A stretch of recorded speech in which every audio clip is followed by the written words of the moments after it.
Different different platforms पे लोग काम कर रहे हैं, तो इससे लोग कमाते किस तरह हैं? असल में जहाँ तक कमाने की बात है वो भी हम डिस्कस करेंगे अभी। टिकटॉक को चाहिए कि इन स्ट्रीम एडवर्टाइजिंग को ऑन करे जिससे कंटेंट क्रिएटर कुछ अर्न कर सके रिस्पेक्टेबल मैनर के अंदर। जो कुछ देखना चाहता है उसको वो चीज़ दिखाओ, ये हमारा मेन स्ट्रीम मीडिया भी कर रहा है। अगर कोई अपनी नीश सेलेक्ट करता है कुछ टॉपिक के ऊपर अपने चैनल के ऊपर, तो इससे क्या उसकी अर्निंग पे कोई फर्क पड़ता है? मिनिमम आपकी जो लेंथ होनी चाहिए वीडियो की वो 8 मिनट होनी चाहिए। दोस्तों, आज का जो टॉपिक है, जिस टॉपिक के ऊपर आज हम एक वीडियो करने जा रहे हैं, ये टॉपिक आज की मॉडर्न वर्ल्ड यानी कि जो डिजिटल की दुनिया है उसके हवाले से है। और आज के जो गेस्ट हमारे पास हैं वो इस इंडस्ट्री के बड़े जाने माने नाम हैं और काफ़ी अरसे से इस इंडस्ट्री में काम कर रहे हैं, अपनी फील्ड के एक्सपर्ट हैं। तो आज हम वेलकम करते हैं वकार अहमद साहब को।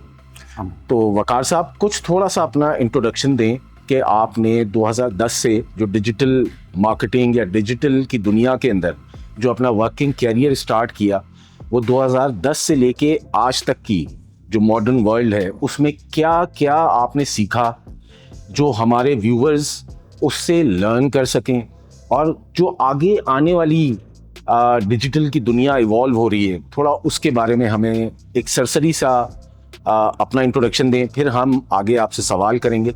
तो ज़रा प्लीज़ वकार भाई, आप अपने बारे में थोड़ा सा बताएं। मैंने इस फील्ड में जो आगाज़ अपना किया था 2010 में किया था, एक British bilingual website the news tribe से, और ये सफ़र मेरा चलता रहा। और उसके बाद मैंने यूट्यूब, फेसबुक और जो बाकी सोशल मीडिया के प्लेटफॉर्म्स हैं उस पर प्रॉपर सर्टिफिकेशन हासिल की, और अल्हम्दुलिल्लाह आज मैं जिस मुकाम पर हूँ ये सारी मेरी उसी स्टार्टअप की वजह से है जो मैंने 2010 में लिया था। ये तो बहुत बेहतरीन है वकार भाई कि आपने हमें अपने कीमती वक्त में से थोड़ा सा टाइम दिया, और हमारी ऑडियंस को आज आप बहुत कुछ सिखाएंगे, मुझे उम्मीद है। तो हम शुरू करते हैं अपना पहला सवाल आपसे कि ये जो सोशल या डिजिटल की दुनिया है, इसके अंदर आजकल हम देखते हैं कि एक बड़ा बेसिक फिनोमेना जिसको पीछे हर कोई भाग रहा है वो है कंटेंट क्रिएशन।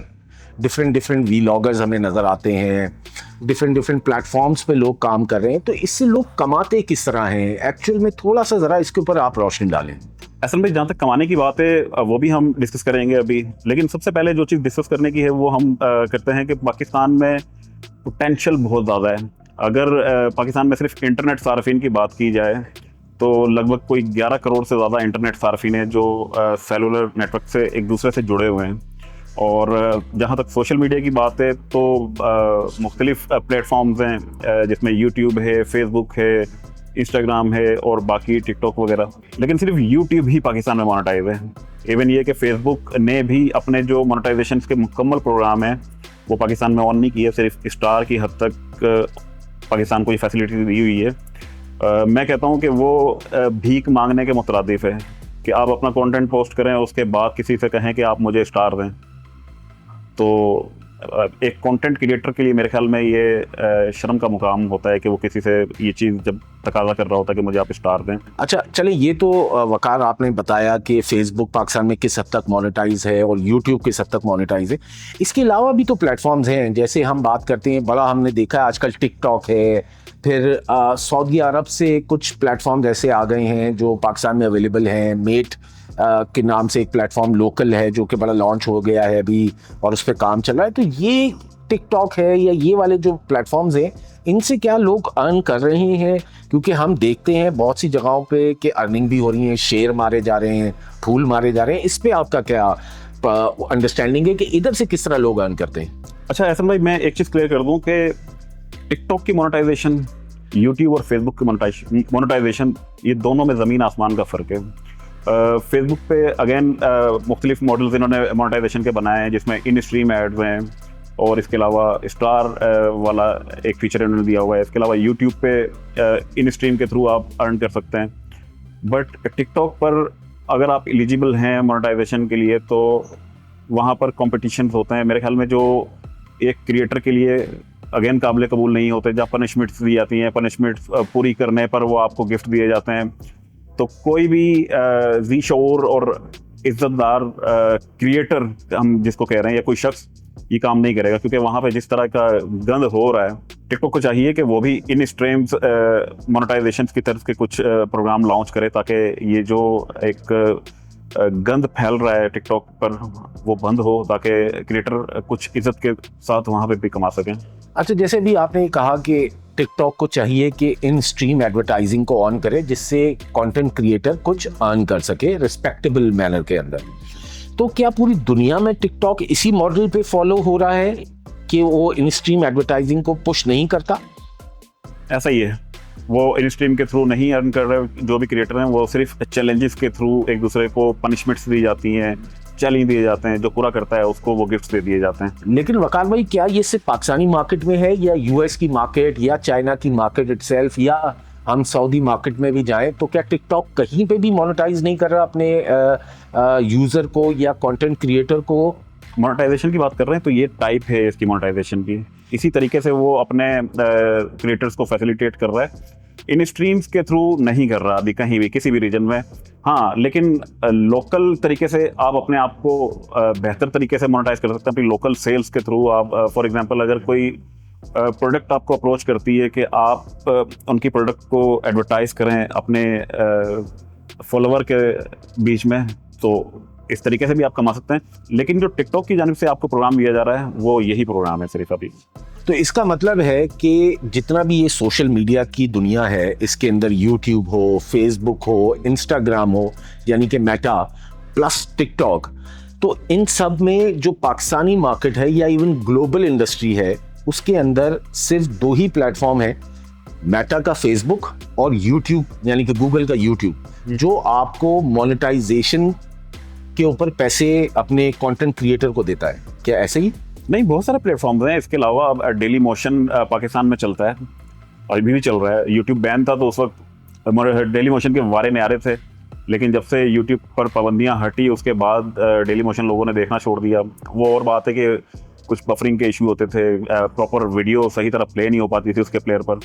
और इसके अलावा इंस्टाग्राम ये भी मोनेटाइज है दुनिया भर में, पाकिस्तान में नहीं है। ये पाकिस्तानी गवर्नमेंट को चाहिए कि ये मुतल्लिका कंपनियों से बात करें और अपने लोगों को फैसिलिटेट करने के लिए इस तरह यहाँ पर भी मोनेटाइजेशन की जो इनकी पॉलिसीज़ हैं उसको ऑन करवाया जाए। बट हमारी गवर्नमेंट को तो फुर्सत नहीं है इंटरनेट पर पाबंदी लगाने से, तो वो ये काम कैसे करेगी। अच्छा वकार, ये तो हमने डिस्कस कर लिया कि कौन से प्लेटफॉर्म्स हैं जो पाकिस्तान में मोनेटाइजेशन जिन पे ऑन है और लोग जिन पे कंटेंट क्रिएट करके कमा सकते हैं। इनके अंदर सबसे ज़्यादा अगर हम ये सवाल को इस तरह करें कि सबसे ज़्यादा कौन सा प्लेटफॉर्म है जो एक कंटेंट क्रिएटर को अच्छा इज्जतदार तरीके से एक रोज़गार कमाने का मौका दे रहा है? असल भाई, मेरे मुताबिक यूट्यूब इस वक्त वाहिद प्लेटफॉर्म है जो अपने क्रिएटर्स को इज्जतदार तरीके से रोज़गार कमाने का और पैसा बनाने का एक ज़रिया फराहम कर रहा है। आपने अक्सर सुना होगा ये फ़लाँ यूट्यूबर है, इज़्ज़त से उसको पुकारा जाता है, उसको इन्फ्लुएंसर भी कहा जाता है। फेसबुक के लिए कोई ऐसी टर्म इस्तेमाल ही नहीं हुई अभी तक। हाँ, फेसबुक का जो प्लेटफॉर्म है, दूसरा मेटा का, इंस्टाग्राम, उसके क्रिएटर्स को कहा जाता है कि इन्फ्लुएंसर्स हैं, या फेसबुक पे अगर कोई ज़्यादा अच्छा पॉपुलर है तो उसको भी इन्फ्लुएंसर बोल दिया जाता है। बट यूट्यूबर्स एक टर्म बन चुकी है बाकायदा, एक पेशा बन चुका है। लोग काम कर रहे हैं उस पर, कमा भी रहे हैं और पॉपुलर भी हो रहे हैं। अच्छा वकार, जैसे अभी हमने बात करी कि यूट्यूब एक वो वाहिद प्लेटफॉर्म है जो पाकिस्तान में एक रिस्पेक्टेबल लोगों को अर्निंग का एक अपॉर्चुनिटी प्रोवाइड कर रहा है through their content creation.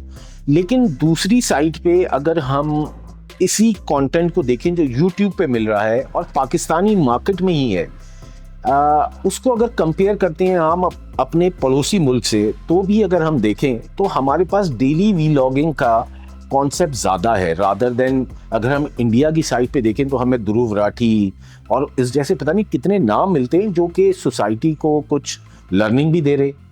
India के अंदर डेली व्लॉगिंग उस तरह नहीं है जिस तरह हमारी सोसाइटी में मकबूल है। इसकी क्या वजह है? असल भाई, सिंपल सा फार्मूला है कि जो कुछ देखना चाहता है उसको वो चीज़ दिखाओ। ये हमारा मेन स्ट्रीम मीडिया भी कर रहा है। यही इसी ट्रेंड पे हमारा जो सोशल मीडिया है वो चल रहा है। हमारे एक बहैसियत कौम, हम लोग एक पसंदीदा हमारा मशगला है कि ताक झांक करना, लोगों के घरों में देखना कि क्या हो रहा है। तो जो हमारे यूट्यूबर्स हैं जो आजकल डेली व्लॉगिंग कर रहे हैं, तो वो अच्छे तरीके से जानते हैं कि जो लोग देखना चाह रहे हैं वो दिखा रहे हैं, अपनी फैमिलीज को दिखा रहे हैं, और हमारा फैमिलीज को दिखा रहे हैं, यहाँ तक कि वो अपनी बेगमाख्तक को शोपीस के तौर पे दिखा रहे हैं। बिल्कुल ऐसा ही। क्या ये एक हेल्दी सोसाइटी के लिए कोई अच्छी चीज़ है? नहीं है, अच्छी चीज़ तो नहीं है, जाहिर सी बात है, बट वो अपनी हद तक अपने आप को प्रमोट करने के लिए, अपनी व्यूअरशिप को गेन करने के लिए, अपने सब्सक्राइबर बढ़ाने के लिए समझ चुके हैं कि लोग देखना क्या चाहते हैं, वही चीज़ वो दिखा रहे हैं। अच्छा, एक चीज़ और जो आजकल काफ़ी ज़्यादा देखने में आती है जब हम बात करते हैं यूट्यूब के कंटेंट क्रिएटर्स की, तो उसके साथ साथ लोग या जो भी व्लॉगर्स हैं वो अपनी कम्युनिटी बिल्डिंग के ऊपर काफ़ी फोकस कर रहे हैं। लोग अपने एक प्लेटफॉर्म से अपने दूसरे प्लेटफॉर्म को प्रमोट कर रहे होते हैं। लेट्स से अगर कोई यूट्यूबर है वो अपने इंस्टाग्राम के ऊपर अपनी रीच को बढ़ा रहा है, वो अपने टिकटॉक के ऊपर लोगों को इनवाइट कर रहा है, तो इससे एक इंडिविजुअल को क्या फ़ायदा हो रहा है? अच्छा हसन भाई, ये चीज़ कहलाती है क्रॉस प्रमोशन। एक प्लेटफॉर्म से अपने दूसरे प्लेटफॉर्म को प्रमोट करते हैं। ये सिर्फ अपने सोशल प्लेटफॉर्म्स को ही नहीं प्रमोट कर रहे होते, बल्कि साथ साथ लोगों के बिजनेसेस को भी प्रमोट कर रहे होते हैं, और इवन ये कि ये सोशल मीडिया से हट के अपना बिजनेस भी साइड में चला रहे हैं, जिसको उसी प्लेटफॉर्म के थ्रू प्रमोट कर रहे होते हैं। तो बेसिकली आप ये कहना चाह रहे हैं कि ये लोग अपनी एक क्लोज कम्युनिटी बना रहे हैं, जिसके अंदर ये फिर जैसे इंस्टा है, इंस्टा के ऊपर आपने अभी हमने शुरू में बात करी, पाकिस्तान के अंदर इंस्टा मोनेटाइज नहीं है, बट वहाँ पे जो इन्फ्लुएंसर्स हैं, जिन्हें हम इन्फ्लुएंसर्स कहते हैं, वो बेसिकली तो इंस्टा के ही लोग हैं। तो वो इन्फ्लुएंसर्स किस तरह बनते हैं? यानी कि इस तरह से वो क्रॉस प्रमोट करके अपनी फॉलोअर्स को बढ़ा रहे हैं, ये बेसिक मेथड है। लाजमी नहीं है कि फेसबुक इस्तेमाल करने वाला वहाँ से अपने इंस्टाग्राम के फॉलोअर को बढ़ा रहा है, या यूट्यूब इस्तेमाल करने वाला करते हैं, ज़रूर करते हैं, बट हर प्लेटफॉर्म की अलग ऑडियंस है, अलग जेंट्री है, उनकी जो कंटेंट देखने की साइंस, उनके जो कंटेंट देखने का म्यार है वो अलग है। अगर आप इंस्टाग्राम की बात कर ली जाए तो इंस्टाग्राम पे कंपैरेटिवली फेसबुक से और यूट्यूब से ज़्यादा अच्छी जेंट्री मौजूद है, पढ़े लिखे लोग मौजूद हैं, तो उनको उस टाइप का अगर आप कंटेंट देंगे तो यकीनन वो वायरलिटी की तरफ जाएगा, उनके फॉलोवर वहाँ पे गेन होना शुरू हो जाएंगे, बढ़ना शुरू हो जाएंगे। यूट्यूब ऑब्वियसली एक अलग प्लेटफॉर्म है, वहाँ पे जो कंटेंट जिस तरह का देखना चाहते हैं अगर वहाँ पर आप देंगे तो ऑब्वियसली सब्सक्राइबर आपके बढ़ना शुरू हो जाएंगे। तो क्रॉस प्रमोशन कुछ हद तक तो काम करती है, बट 100% काम नहीं करती। 100% आपका कंटेंट ही काम करता है। अच्छा, हम यूट्यूब को अक्रॉस द वर्ल्ड अगर हम देखें तो यूट्यूब पे बड़े डिफरेंट जॉनरास पे लोग काम कर रहे हैं। एक हमने अभी डिस्कस किया डेली व्लॉगिंग है, कुछ चैनल्स हैं जो कि ऑटोमोबाइल को के ऊपर बात कर रहे होते हैं। जैसे पाकिस्तान के अंदर अगर हम बात करें तो एक बड़ा मशहूर प्लेटफॉर्म है, हम उसको एडवर्टाइज तो नहीं कर रहे यहाँ, बट उसका नाम इसीलिए हम नहीं ले रहे, बट पूरी दुनिया समझती है कि हम किसकी बात करें। बिल्कुल। इसी तरह हम देखें तो कुछ चैनल्स ऐसे हैं जो कि इंफॉर्मेशन बेस्ड हैं, कुछ हैं जो करेंसीज पे बात कर रहे हैं, यानी कि इन्वेस्टमेंट पे, कुछ हैं जो टेक्नोलॉजी पे बात करते हैं। अच्छा, क्या वकार इस चीज़ को बताएं कि क्या अगर कोई अपनी नीश सेलेक्ट करता है कुछ टॉपिक के ऊपर अपने चैनल के ऊपर, तो इससे क्या उसकी अर्निंग पे कोई फ़र्क पड़ता है? बिल्कुल हसन भाई, अर्निंग पे भी फ़र्क पड़ता है, उनकी जो व्यूअरशिप है उसकी रिटेंशन पे भी फ़र्क पड़ता है। फॉर एग्जांपल, आपका जो चैनल है, आप एजुकेशन पे काम करते हैं, अगर एजुकेशन से रिलेटेड कोई भी चीज़ कोई देखने आता है तो वो आपको टाइम देगा, आपका जो एवरेज व्यू टाइम है वो बढ़ेगा, और जब वो एवरेज व्यू टाइम बढ़ेगा तो ऑब्वियसली वो आपकी रिफ्लेक्ट होगा रेवेन्यू पर। तो ये सब चीज़ें एक साथ जुड़ी हुई हैं। निश आपने सेट कर ली एजुकेशन की, जो भी चीज़ें, जो भी लोग आपके साथ जुड़े हैं, जो सब्सक्राइबर आपके हैं, वो एजुकेशन ही देखना चाह रहे हैं, या टॉपिक ऐसी चीज़ें सीखना चाह रहे हैं जो आपके पास मौजूद हैं, तो आपको मैक्सिमम वॉच टाइम देके जाएंगे। और मैक्सिमम अगर आपको वॉच टाइम दे रहे हैं तो उस पर भी हम बात करेंगे कि वो क्या फार्मूला है, किस तरह से आपका रेवेन्यू बढ़ेगा। एक डेली व्लॉगर, लेट्स से वो 1000 सब्सक्राइबर और 100 घंटे की वॉच टाइम पे ₹1 कमाता है, जो कि डेली व्लॉगिंग का है, तो क्या यही ₹1 का फार्मूला उस चैनल पे भी अप्लाई होगा विद द सेम फॉलोशिप और व्यू टाइम जो टेक्नोलॉजी पे बात कर रहा है? क्या वो भी एक ही रुपए कमा रहा होगा, या वो ऊपर कमा रहा होगा या नीचे कमा रहा होगा? एहसन भाई, ये तयशुदा नहीं है कि आपको फला इतने व्यूज़ पे इतने पैसे मिलेंगे। ये डिपेंड करता है कि आपका टॉपिक क्या है, आपकी वीडियो की लेंथ कितनी है, आपकी वीडियो किस रीजन में देखी जा रही है, और आपकी वीडियो का टॉपिक क्या है। ये 3 चीज़ें हैं जो तय कर रही होती हैं कि आपका रेवेन्यू क्या होगा। अच्छा, जो वकार आप टॉपिक की बात कर रहे हैं, तो टॉपिक क्या नीश नहीं है? टॉपिक नीश नहीं है। फॉर एग्जांपल एजुकेशन पे अगर आप बात कर रहे हैं तो एजुकेशन में बेशुमार चीज़ें आती हैं, केमिस्ट्री भी आती है, बायोलॉजी भी आती है, मैथमेटिक्स भी आती है। इसी तरह अगर आप ऑटोमोबाइल्स पे बात करते हैं तो ऑटोमोबाइल्स में बाइक भी है, कार भी है, बेशुमार चीज़ें आ रही हैं। तो नीश अलग चीज़ है, टॉपिक अलग चीज़ है। आप अच्छा टॉपिक चूज़ करें। गूगल से कुछ भी गूगल एनुअली एक लिस्ट जारी करता है जिसमें वो बताता है कि हमारे टॉप कीवर्ड्स कौन से थे जिस पे उन्होंने सबसे ज़्यादा पे किया अपने क्रिएटर्स को या वेबसाइट चलाने वालों को, तो उस पर नज़र रखें। फॉर एग्जांपल अगर आप फॉरेक्स पे काम करते हैं, फॉरेक्स पे वीडियो बनाते हैं, या आप गोल्ड या डायमंड्स की मार्केट पे कोई वीडियो बनाते हैं, या आप ऑटोमोबाइल्स पे वीडियो बनाते हैं, तो ऑब्वियसली इसका रेट आम जो टॉपिक होगा उससे ज़्यादा होगा, क्योंकि बिजनेस जुड़ा हुआ है इसके नाम के साथ ही। और फिर तो यहाँ नीश मैटर कर रही है यार। नीश मैटर कर रही है बिल्कुल, और आपका टॉपिक भी मैटर कर रहा है। टॉपिक और नीश फिर आप इसको अलग समझते हैं? नीश वाइड है, टॉपिक सिंगल है। अच्छा, नीश आप कहते हैं कि एक वाइडर पर्सपेक्टिव है। Exactly, और topic is very pin point. तो टॉपिक मैटर करता है आपको ज्यादा रेवेन्यू दिलाने। बिल्कुल मैटर करता है, नीश नहीं करती। नीश नहीं करती। ठीक है। अच्छा वकार भाई, ये तो हमने बात कर ली टॉपिक्स और नीश के ऊपर। अगर मैं इसको फर्दर हम अपनी डिस्कशन को आगे लेके चलें, और अब हम अपने डिस्कशन को रिस्ट्रिक्ट करेंगे यूट्यूब के एक कंटेंट क्रिएटर तक। यूट्यूब का जो कंटेंट क्रिएटर है वो एक तो उसने अपनी व्यूअरशिप, अपने नंबर ऑफ आवर्स पे एक रेवेन्यू कमाया जो उसे यूट्यूब दे रहा है। इसके अलावा उस कंटेंट क्रिएटर के पास क्या क्या ऑप्शंस हैं कि वो अपनी जो इनकम है उसको और मज़ीद उसमें गेन कर सके या उसको बढ़ा सके? एहसन भाई, एक हद तक जब आप छोटे यूट्यूबर होते हैं या छोटे इन्फ्लुएंसर होते हैं तो उस वक्त तो इन स्ट्रीम ऐड जो होते हैं ये आपके लिए एक फ़ायदेमंद चीज़ है। मतलब ये तो वो वाहिद सोर्स ऑफ अर्निंग है ना? एग्जैक्टली, ये तो सोर्स है, यहाँ से तो आपने अर्न करना ही करना है। लेकिन जब आप लेकिन इसे पीनट कहा जाता है हमारी इस मार्केट में। ये आपको सिर्फ पीनट दे रहे हैं या चिल्लर दे रहे हैं, यूट्यूब आपको या फेसबुक चिल्लर दे रहा है। जो असली चीज़ है वो तो आप अपनी लोकल एडवर्टाइजिंग और लोकल सेल्स से कमाते हैं। फॉर एग्जांपल आप एक बड़े यूट्यूबर हैं, कोई भी कंपनी आपको अप्रोच करती है, अपना प्रोडक्ट आपसे एडवर्टाइज करवाना चाहती है या आपके थ्रू बुलवाना चाहती है, आपको अपने प्रोग्राम में इनवाइट करती है। समटाइम ऐसा होता है कि आपको सिर्फ इनवाइट करना ही काफ़ी होता है, आपसे कोई वीडियो भी नहीं बनवाएंगे। तो इस तरह से भी लोग कमा रहे हैं। कुछ लोग ऐसे होते हैं कि आपको वीडियो बनी बनाई दे देते हैं कि आप अपनी जो कंटेंट के दरमियान में या pre roll, mid roll, end roll आप कहीं भी इसको इंटीग्रेट कर दें।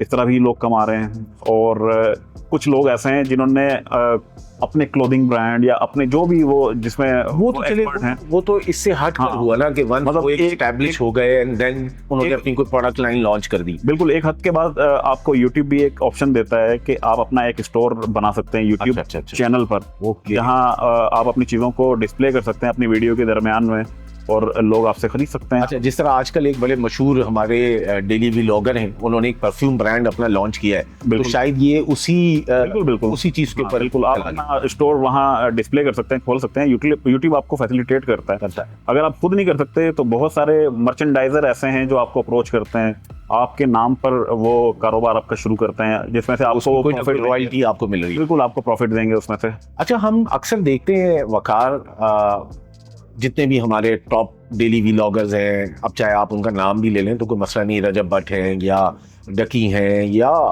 सिस्ट्रोलॉजी हैं, ये लोग अपने किसी ना किसी प्रोडक्ट को इंडोर्स कर रहे होते हैं अपने व्लॉग में। कुछ लोग किसी ना किसी प्लेटफॉर्म को इंडोर्स कर रहे हैं, तो ये भी कंटेंट इंटीग्रेशन का ही हिस्सा है। बिल्कुल, ये कंटेंट इंटीग्रेशन का हिस्सा है और ये भारी मुआवजा वसूल कर रहे होते हैं इनसे।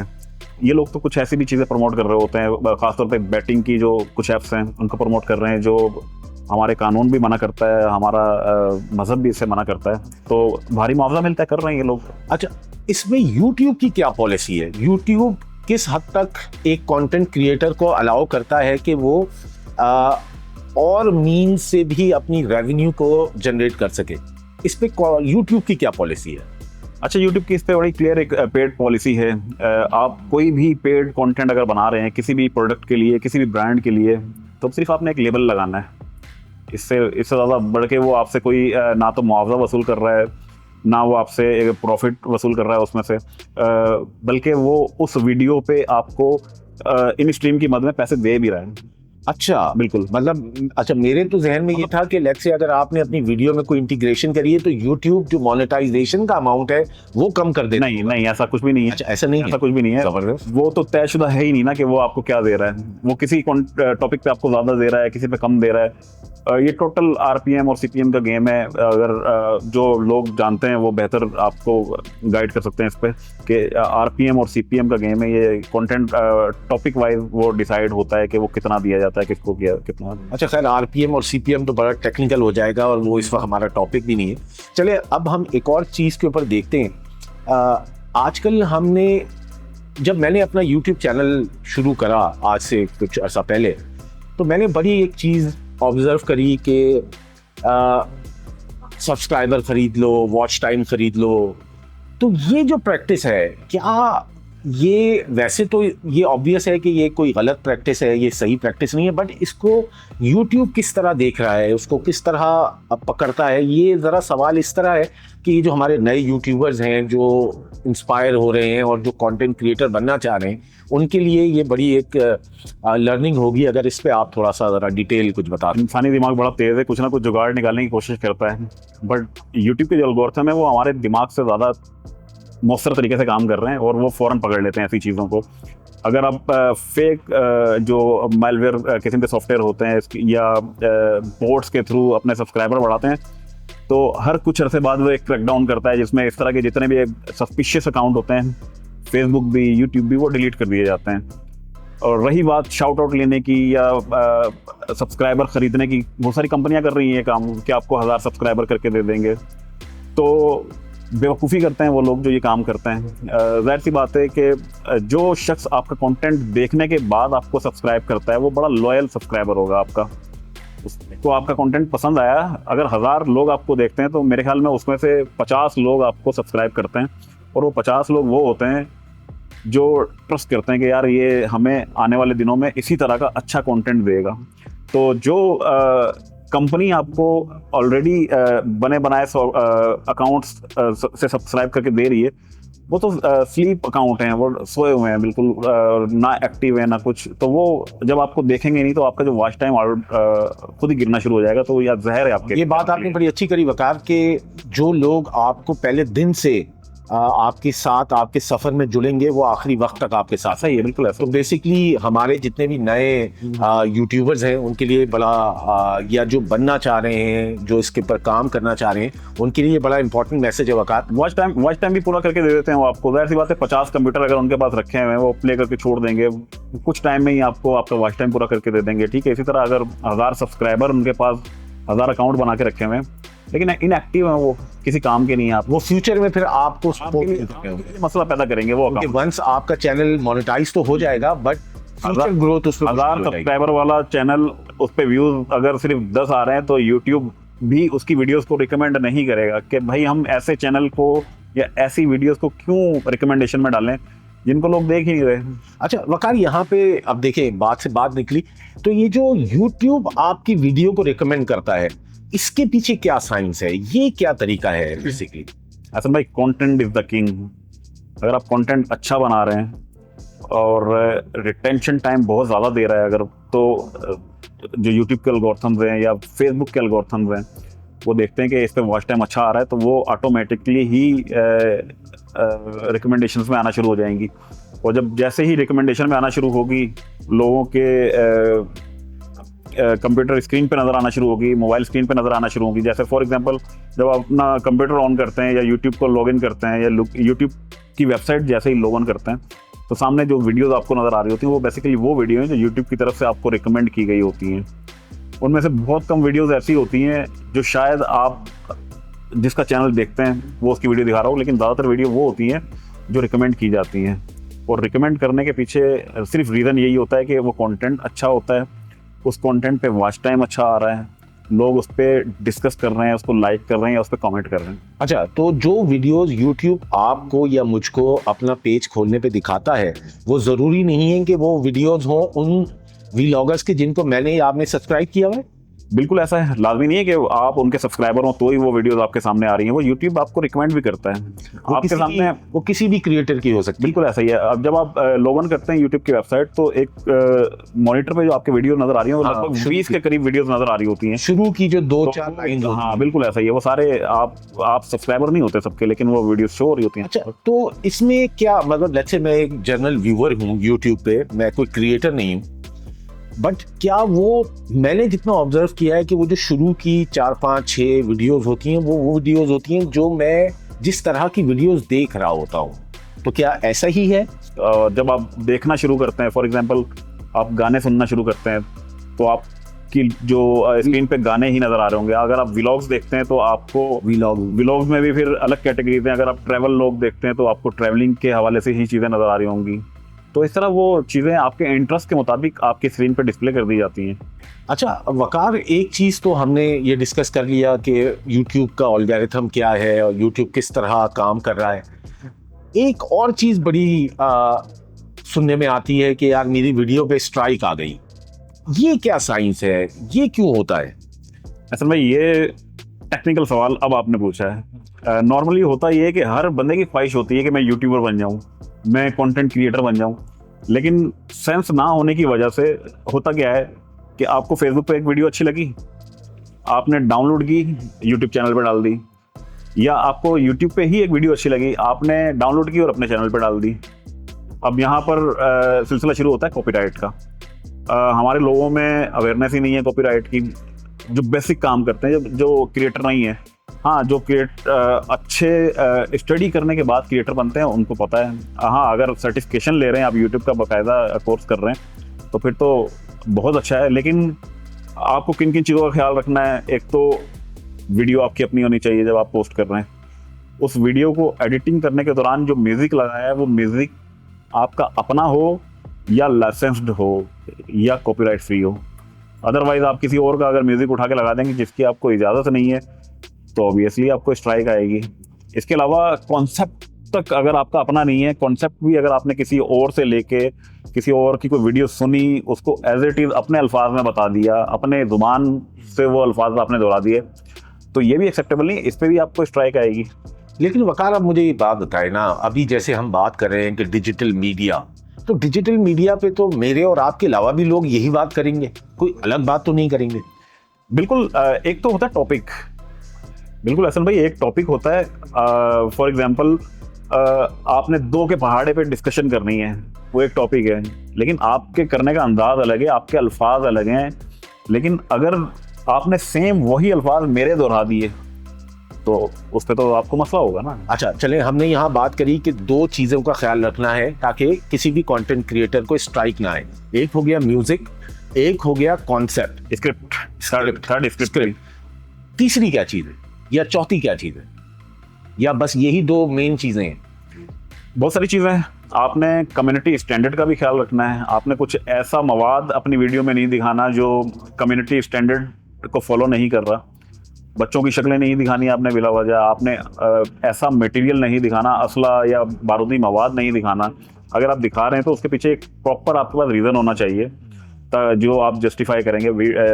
यूट्यूब पर वीडियो अपलोड करते हुए, फेसबुक पे वीडियो अपलोड करते हुए, इवन ये कि टिकटॉक के एल्गोरिथम इस मामले में बहुत ज़्यादा रिस्ट्रिक्ट हैं। वो अलग बात है कि सबसे ज़्यादा मार टिकटॉक वालों को पड़ रही होती है। जब भी कोई पाबंदी लगती है तो टिकटॉक पे पहले लगा दी जाती है, लेकिन फेसबुक पर और यूट्यूब पर उन चीज़ों पे छूट मिल जाती है समटाइम। तो यूट्यूब या किसी भी प्लेटफॉर्म पे आपने जब कुछ चीज़ अपलोड करनी है तो इस चीज़ का ख्याल रखना है कि वो चीज़ उस कम्युनिटी स्टैंडर्ड को मीट कर रही है या नहीं कर रही। अगर नहीं कर रही तो कम्युनिटी स्ट्राइक भी आप पर आएगी। अच्छा, हम अक्सर देखा है हमने कि लोग अपनी वीडियोस में कोई पिक्चर रेफरेंस दिखा रहे होते हैं या कोई वीडियो क्लिप्स दिखा रहे होते हैं, क्या इन पे भी कॉपीराइट आ सकता है स्ट्राइक? और डिपेंड करता है कि वो किस हद तक इजाज़त दे रहा है कॉपीराइट ऑनर जो है। वो किस हद तक आपको इजाज़त दे रहा है अपना कंटेंट इस्तेमाल करने का। फॉर एग्जांपल यूट्यूब पे बहुत सारे लोग ऐसे होते हैं जो किसी का कंटेंट इस्तेमाल करते हैं, 2 सेकंड 4 सेकंड 3 सेकंड तक इस्तेमाल कर लेते हैं, तो इतना लेवरेज दे दिया जाता है। लेकिन ये भी क्रिएटर पर डिपेंड करता है। फेसबुक पर आपको अगर कोई 1 सेकंड का भी लेवरेज ना देना चाहे तो नहीं दे सकता। वो तो जो ये एक अलग टॉपिक है।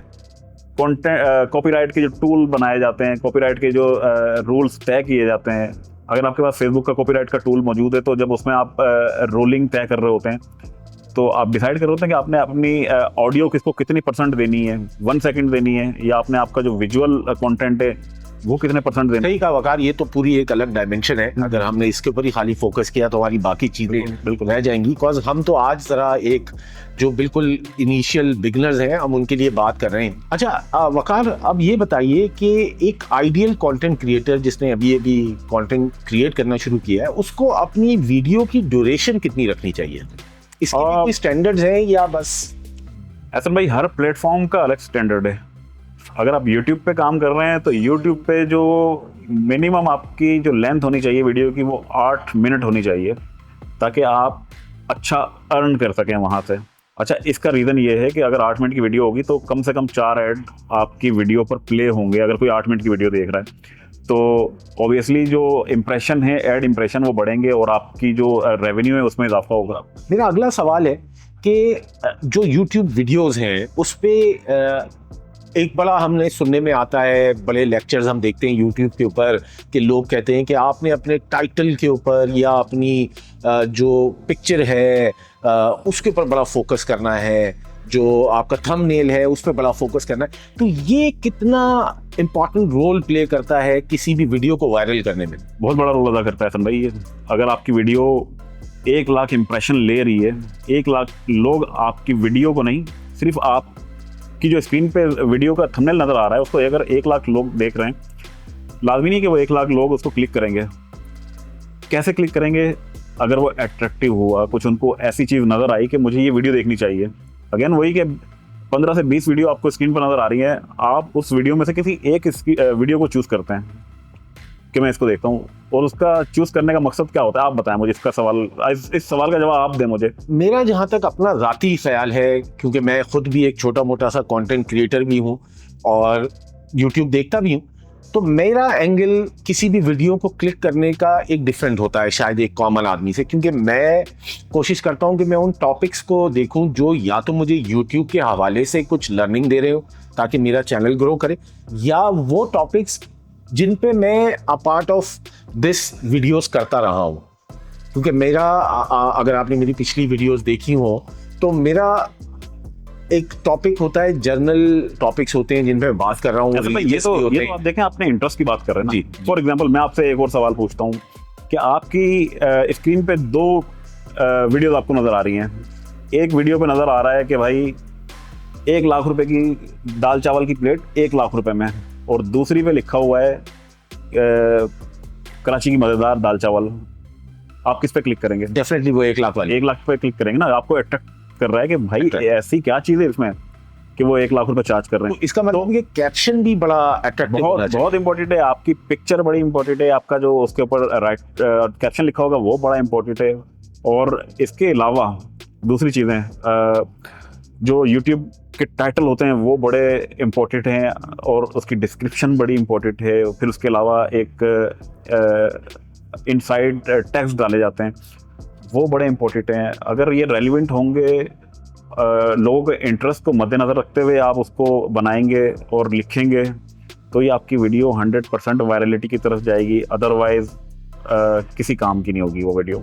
अच्छा वकार, अभी तक हमने जितनी भी बात करी उसमें एक और बड़ा इम्पॉर्टेंट रोल जो शायद एक यंग कंटेंट क्रिएटर के जहन में आता होगा अपना कोई भी काम शुरू करने से पहले, कि इक्विपमेंट एक यूट्यूब चैनल को खोलने के लिए एक आम आदमी को या एक यंग एज बच्चे को जो नया नया यूट्यूबर बन रहा है उसको कितना बड़ा इक्विपमेंट चाहिए?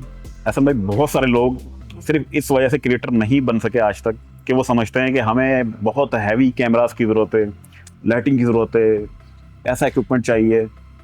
अब आपने भी तो देखे ना, सामने एक मोबाइल रखा हुआ है और इस मोबाइल के थ्रू आप काम कर रहे हैं।